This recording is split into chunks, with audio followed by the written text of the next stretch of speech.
Washing your hands in a sink, a luxury easily taken for granted. Not unless you're a volunteer at the Whistler Food Bank.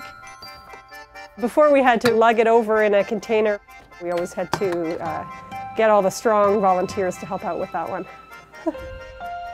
The days of hauling around an H2O bucket, no running water and no toilets while operating out of a trailer are finally over for food bank organizer Sarah Jennings. Right, so this is the whole center. The Whistler Food Bank has found a new home here at the Whistler Blackcomb Foundation Social Services Centre. So this is the food bank.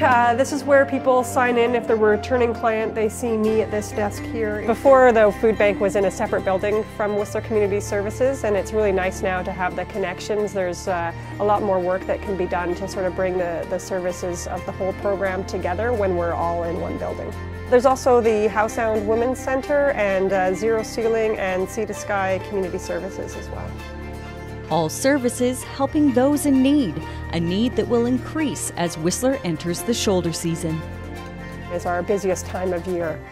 Once the mountain starts to wind down, once the snow starts to disappear, then the jobs disappear and people start needing more services like the food bank. The food bank is often the first service that they get in touch with. The most common food bank users in Whistler are seasonal workers, those frontline staff who run the mountain, guide adventure tours, and serve at restaurants. People are just going through a rough patch at that time. They need to change something in their lives, or they're just waiting for a job to start, or waiting to get work, or waiting for their hours to increase, and so it's a very short time that they're in need. Most of the users in Whistler tend to only need the food bank 1 to 5 times within a 12-month period. The remaining 25% of users are people who have lived in Whistler for 3 years or more. This population tends to be longer-term clients.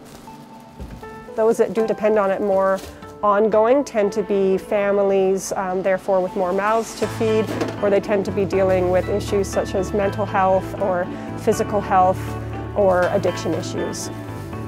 The Whistler Food Bank is currently operating at a deficit of $22,953. Last year, the food bank reached out to 2,900 residents, and they couldn't have done it without the 874 volunteer hours that were given. Nor could they have done it without the 22,161 pounds of food raised by the community.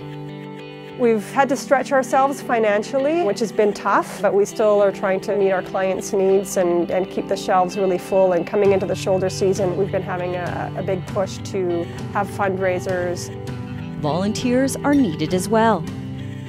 We have lots of odd volunteer opportunities that are available, evenings, weekends, sometimes we just need food picked up from certain locations, so there's always lots of odd jobs. If you want to be on the list, my email is foodbank@mywcss.org. A little time can go a long way in helping keep Whistler Food Bank shelves full. From Whistler, I'm Nicole Fitzgerald for Shaw TV.